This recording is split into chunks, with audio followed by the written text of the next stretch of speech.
Class 10, Subject Science 2, Chapter 4, Environmental Management. Topic 1. Hello students, welcome. आज आपण 4th लेसनला सुरुवात करणार आहोत. दॅट इज एन्व्हायरमेंटल मॅनेजमेंट म्हणजेच पर्यावरणीय व्यवस्थापन. Existence of a living organisms is depended on a environment. Thus, the responsibility of maintaining the balance of an environment is of everyone.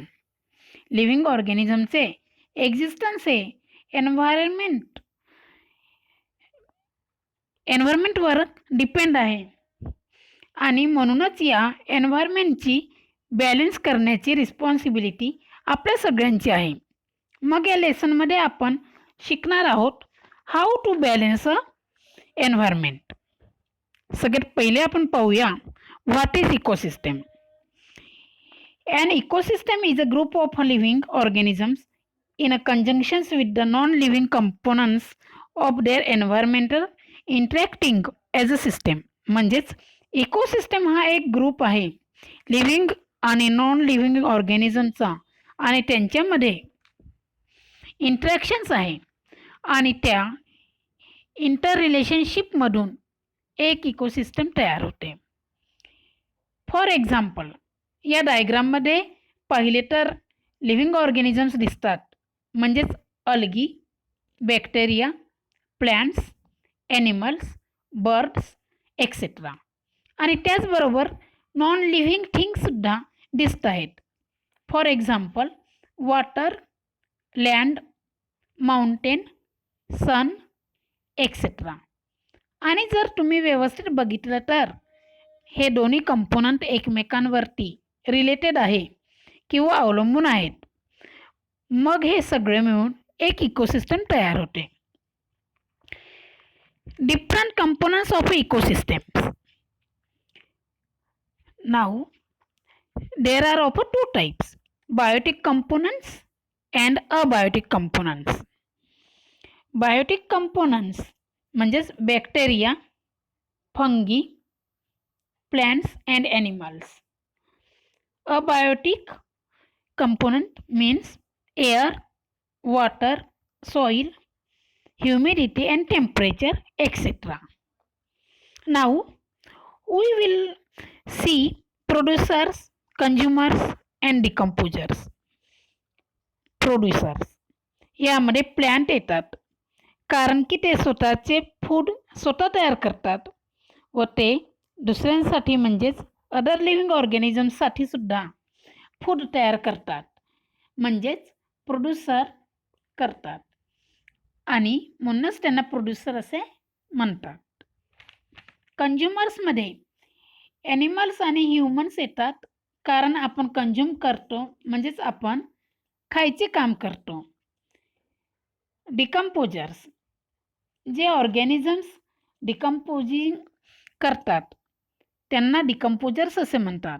For example or, mushroom, insects and bacteria.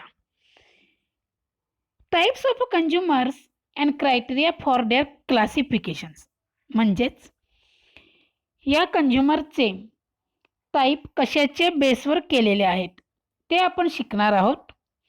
तर सगळ्यात पहिले topic level primary consumers, secondary consumers and tertiary consumers. जे pyramid तुम्ही 9th स्टँडर्डमध्ये शिकलेले आहेत. म्हणजे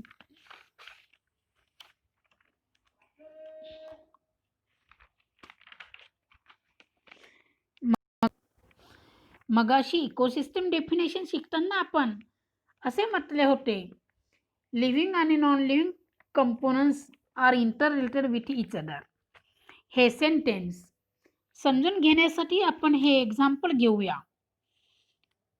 relationship between bird on a tree and lake. म्हणजेच झाडावरती राहणारा बर्ड आणि लेक यामध्ये काय संबंध आहे. ज्या वेळेस बर्डला तहान लागते ते जवळच्या नदीमधले पाणी पितात आणि ज्या वेळेस त्यांना भूक लागते त्यावेळेस ते जवळच्या नदीमधले मासे खातात. मग ह्यावरून आपण असे म्हणू शकतो की झाडावरती राहणारे बर्ड आणि लेक यामध्ये रिलेशनशिप आहे. आता आपण बघूया फूड चेन आणि फूड वेब.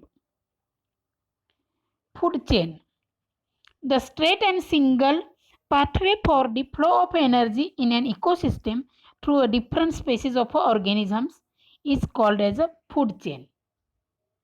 म्हणजेच इकोसिस्टममध्ये वेगवेगळ्या स्पेसीसचे ऑर्गॅनिझम्स एकमेकांवर फूडसाठी डिपेंड असतात.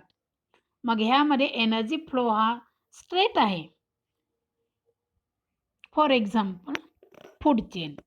तुम्ही जर दिलेल्या डायग्राममध्ये बघितलं तर वेगवेगळ्या प्रकारचे ऑर्गॅनिझम्स आहे आणि ते फूडसाठी एकमेकांवर अवलंबून आहेत.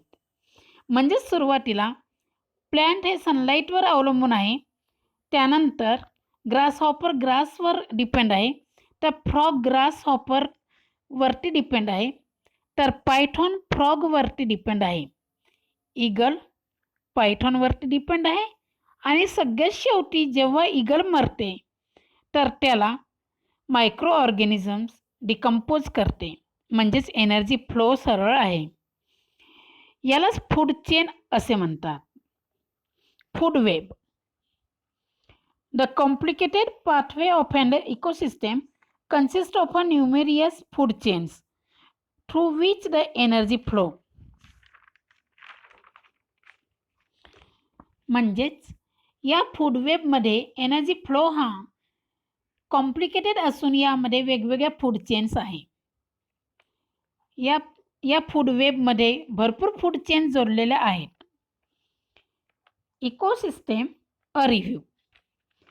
Ecosystem is formed by both biotic and abiotic factors and their interactions with each other, and each factor plays very important role in ecosystem.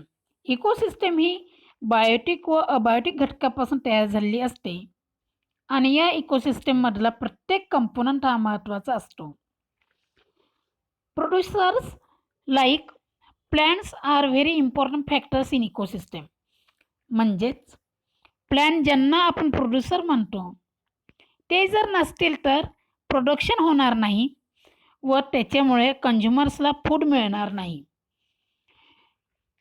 म्हणूनच प्रोड्युसर हा इकोसिस्टममधला महत्त्वाचा घटक होय. हर्बिव्हरस animals which feed upon the plants like a deer, goat, horses, camels, etc. are also important.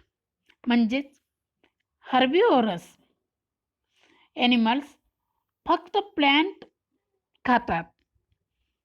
Predators like lion and tigers are also important because they prevent the overpopulations of the herbivorous predators like lion and tigers.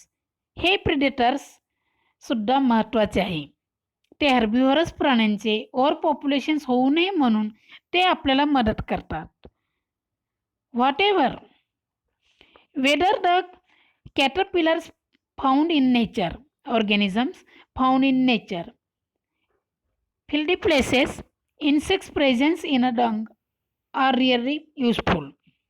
म्हणजेच अळ्या वगैरे असे काही प्राणी जे घाणेरड्या ठिकाणी आढळणारे इन्सेक्ट असतात ते खरंच इकोसिस्टममध्ये महत्त्वाचे आहे का?